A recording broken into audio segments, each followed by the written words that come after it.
할렐루야, 이경우 목사입니다. 오늘은 그리스도인의 성경적인 신앙생활 어떻게 하는 것인가에 대해서 말씀을 전해드리겠습니다. 사람은 누구든지 예수 그리스도를 믿고 마음에 받아들이면 그리스도인이 됩니다. 그리스도인은 사망에서 해방되어 영생을 얻어 천국에서 영원히 살게 됩니다. 그리고 이 땅에 사는 동안에는 죄에서 자유를 얻고 저주에서 벗어나 하나님의 복으로 살게 됩니다.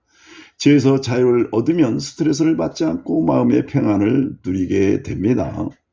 그리스도인이 되면 여러 가지 신분을 얻게 되는데 대표적인 신분이 하나님의 자녀가 되고 하나님 나라의 백성이 되어 신앙생활을 하게 됩니다. 하나님의 자녀가 된다는 것은 하나님 아버지의 사랑을 극진히 받는다는 의미이고 하나님의 유산을 상속받는다는 의미입니다. 그리고 하나님의 나라의 백성이 된다는 것은 하나님의 영적인 나라가 이 땅에 세워졌고 하나님의 통치를 받는다는 의미입니다. 보이지 않는 하나님의 영적인 나라가 눈에 보이도록 세워진 것이 교회, 즉 성도들의 모임인 것입니다. 성도가 신앙생활을 한다는 것은 하나님을 점점 아는 것으로 시작하여 점점 더 깊이 알고 아는 것만큼 하나님을 사랑하는 것이며 또 사람을 사랑하는 것입니다. 이것이 신앙의 본질이며 핵심입니다. 모든 종교적인 활동은 결국 신앙의 본질을 이루기 위한 것입니다. 그러나 많은 그리스도인들이 신앙을 갖게 되면 모든 신앙 활동이 삶의 필요를 얻기 위한 수단이 되어 예배를 드리고 문제를 위하여 기도하는 것이 신앙의 전부인 사람이 아주 많습니다. 신앙생활은 먼저 하나님께 예배 드리는 것으로 시작이 됩니다. 예배는 하나님을 사랑하는 마음의 표현이고 하나님을 경외하며 섬기는 것이고 영으로 하나님께 나아가는 통로인 것입니다. 예배를 통하여 하나님과 영으로 교제가 이루어지고 하나님을 체험하며 알아갑니다. 하나님을 체험하는 만큼 하나님을 알게 되고 하나님을 아는 만큼 하나님을 사랑하게 됩니다. 그리고 하나님을 알고 사랑하게 되면 사람을 사랑하게 되는 것입니다. 신앙은 이렇게 하나님께 예배를 드리는 것으로 시작하여 점점 성장하면서 삶의 필요를 구하기 위하여 기도하기 시작합니다. 그리고 하나님을 사랑하는 마음이 깊어지면 하나님께 봉사하고 헌신하며 복음을 전하게 됩니다. 즉 하나님 일을 하게 됩니다. 그런데 이와 같은 신앙생활은 처음에 인간적으로 하게 되어 계속 하다 보면 이기적인 마음이 생기고 보상심리가 생겨 한계를 느끼고 할 수 없게 됩니다. 그러므로 신앙생활은 하나님이 주시는 힘으로 해야 합니다. 즉 은혜로 해야 합니다. 그렇게 은혜로 하나님을 위하여 일을 하면 기쁨이 생기고 새 힘을 얻게 됩니다. 이런 신앙생활을 하나님이 원하시고 기뻐하십니다. 그러면 하나님이 원하시고 기뻐하시는 이런 성경적인 신앙생활을 하려면 어떻게 해야 할까요? 이런 신앙생활을 하려면 예수님이 가르쳐 주신 대로 해야 합니다. 마태복음 16장 24절에 이에 예수께서 제자들에게 이르시되 누구든지 나를 따라오려거든 자기를 부인하고 자기 십자가를 지고 나를 따를 것이니라. 성경적인 신앙생활을 한다는 것은 예수님 말씀을 따라 사는 것입니다. 그런데 예수님 말씀을 따라 살려면 자기를 부인하고 자기 십자가를 지고 나를 따르라고 말씀하셨습니다. 자기를 부인하는 것과 자기를 십자가를 진다는 것은 같은 의미로 십자가에서 죽는 것을 의미합니다. 내가 죽어야 예수님 말씀을 따라 살 수 있다는 것입니다.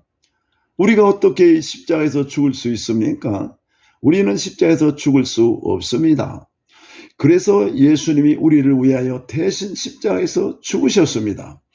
예수님은 십자가에서 죽으심으로 모든 인간의 죄를 대속하셨고 동시에 같은 시간 같은 장소에서 모든 인간을 대신하여 죽으셨습니다. 로마서 6장 6절에 우리가 알거니와 우리의 옛사람이 예수와 함께 십자가에 못 박힌 것은 죄의 몸이 죽어 다시는 우리가 죄에게 종노릇하지 아니하려 함이니. 예수님이 십자가에서 죽으셔서 인간의 죄값을 대속하심으로 모든 사람이 사망에서 해방되게 하셨을 뿐만 아니라 동시에 예수님이 죄의 몸, 즉 죄인을 대신하여 십자가에서 죽으셔서 죄에게 종노릇하지 아니하고 죄에서 자유를 얻게 하신 것입니다. 예수 죽음이 곧 내 죽음이 된 것입니다.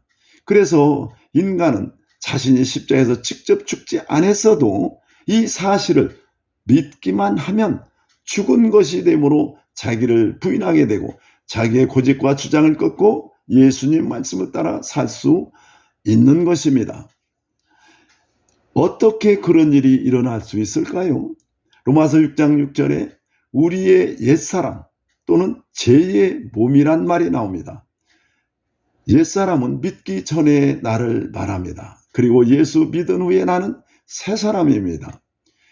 그럼 죄의 몸이 뭐냐? 죄의 몸은 죄성이 들어가 있는 몸입니다.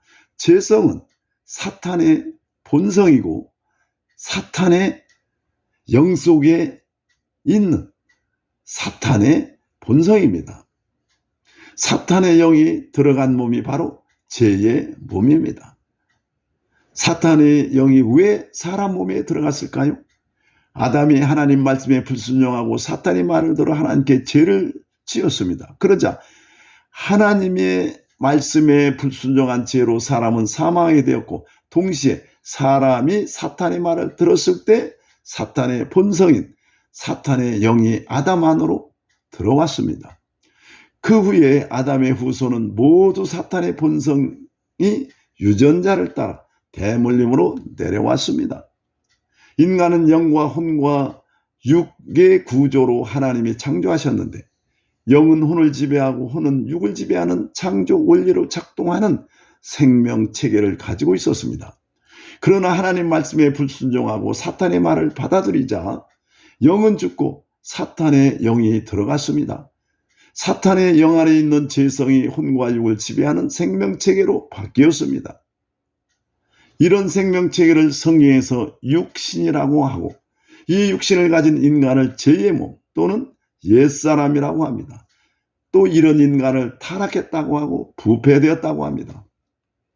이와 같이 육신을 가진 인간은 100% 부패하여 죄성의 지배를 받고 살 수밖에 없고 죄성이 사람의 인격을 통하여 나타난 것이 바로 자범죄입니다.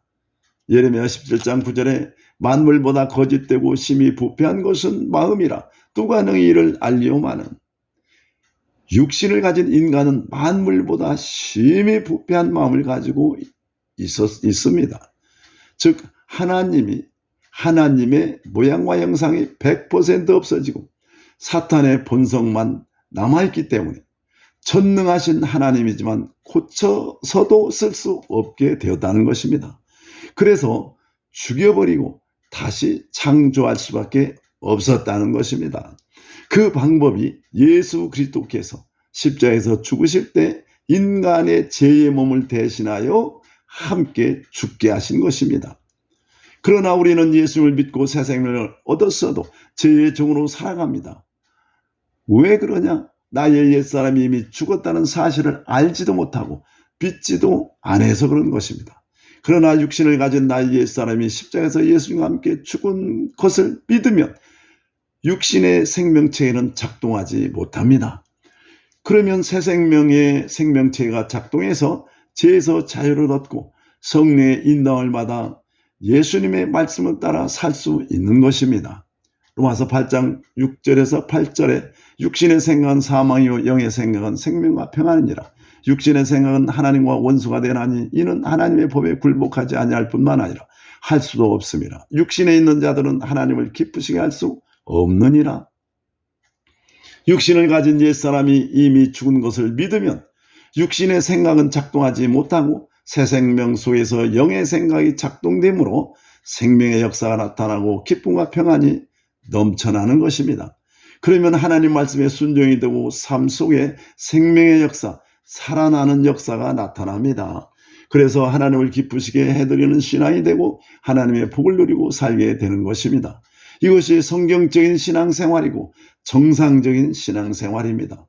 그러면 육신의 옛사람이 십자가에서 예수님과 함께 죽었다는 믿음을 어떻게 가질 수 있을까요? 예레미야 29장 12절로 13절에 너희가 내게 부르짖으며 내게 와서 기도하면 내가 너희의 기도를 들을 것이요 너희가 온 마음으로 나를 구하면 나를 찾을 것이요 나를 만나리라. 먼저 간절히 믿음을 갖기 위해서 사모하는 마음이 있어야 합니다.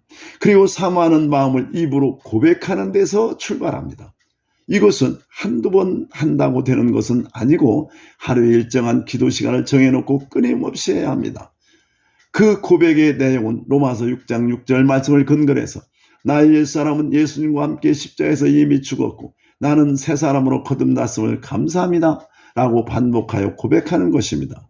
그리고 습관이 되면 세부적으로 나누어서 고백하고 묵상하면 더 큰 은혜가 됩니다. 예를 들어 나의 가난의 옛사람은 예수님과 함께 십자가에서 이미 죽었고 나는 부요의 새 사람으로 거듭났음을 감사합니다. 나의 질병의 옛사람은 예수님과 함께 십자가에서 이미 죽었고 나는 건강한 새 사람으로 거듭났음을 감사합니다. 나의 미움, 다툼, 혈기, 분노의 옛사람은 예수님과 함께 십자가에서 이미 죽었고 나는 온유한 사랑의 새 사람으로 거듭났음을 감사합니다. 나의 근심, 걱정, 염려의 옛사람은 십자가에서 이미 죽었고 나는 믿음의 새 사람으로 거듭났음을 감사합니다. 자, 이와 같이 끊임없이 고백하고 묵상하면 성령께서 믿음을 주시는 것입니다. 성경적이고 정상적인 신앙생활은 육신의 옛사람이 죽었다는 믿음을 신앙의 기초석으로 튼튼하게 세워놓고 그 위에서 모든 신앙활동을 하는 것입니다. 끊임없는 신앙훈련으로 하나님 말씀대로 사라지고 복된 사람이 되어 하나님이 기뻐하시는 신앙이 되시기를 간절히 바랍니다. 감사합니다.